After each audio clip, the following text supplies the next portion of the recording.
নমস্কাৰ সকলোকে মই হল লিপচান পাঙ্গি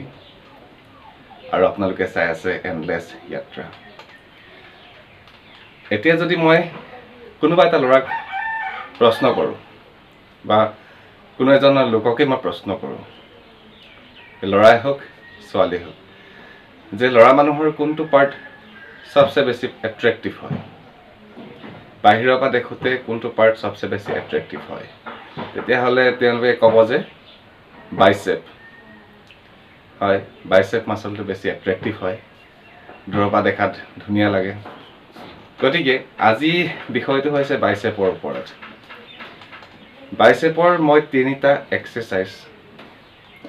আপোনালোকক কৰি দেখুৱাম আৰু খুব বেসিক এক্সাৰসাইজ হয় এটা এটা আপোনালোকে যদি জিমলৈ গৈছে তেতিয়া হলে আপোনালোকে এই ট্ৰাই কৰি চাব পাৰে আনতকৈ অকমান ইউনিক হ'ব পাৰে ই খুব সোনকালে আপোনাৰ গ্ৰো কৰিব মই এনেকুৱা ধৰণৰ তিনিটা ওয়াৰ্কআউট দেখুৱাম যাৰ ফলত আপোনালোকৰ বাইসেপ মাসলটো খুব সোনকালে গ্ৰো কৰিব পাৰিব আপোনালোকে ট্ৰাই কৰি চাব পাৰে আৰু ৰিজাল্ট সোনকালে পাব তেতিয়া হলে বলক আৰম্ভ কৰো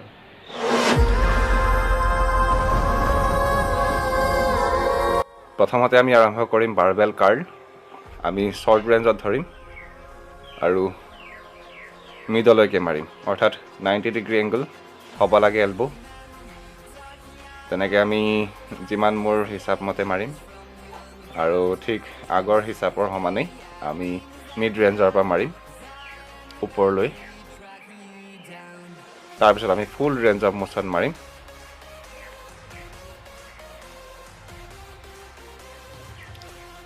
ওয়েটটো লাহে লাহে ইনক্ৰিজ কৰি যাব লাগিব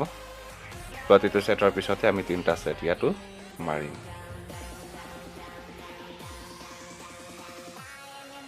এতিয়া মই মাৰিম কাৰ্লি বাৰ সহায়ত অলপ বাহিৰত ধৰিম শোল্ডাৰতকৈ অলপ বাহিৰত ধৰিম ফুল ৰেঞ্জ অফ মোশন মাৰিম কিমান বাৰ পাৰে আপোনালোকে সিমান বাৰ মাৰিব আৰু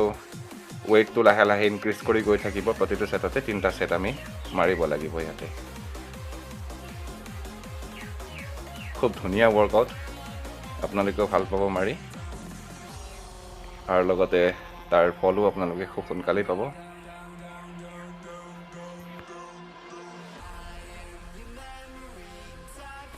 আজিৰ ভিডিঅ'টোৰ আমাৰ শেষৰটো ওয়াৰ্কআউট হৈছে EZ bar preacher curl full range of motion যেনেকৈ মাৰিছোঁ আমি তেনেকৈ মাৰিব লাগিব আৰু ইয়াৰ লগতে আমি আৰু এটা এড কৰিছোঁ এইটো হৈছে হামাৰ কাৰ্ল যেটো আমি ডাম্বেলৰ সহায়ত মাৰিম আৰু দুইটাকে এটা সেট হিচাপে আমি লম গতিকে তেনেকুৱা তিনটা সেট আমি মাৰিম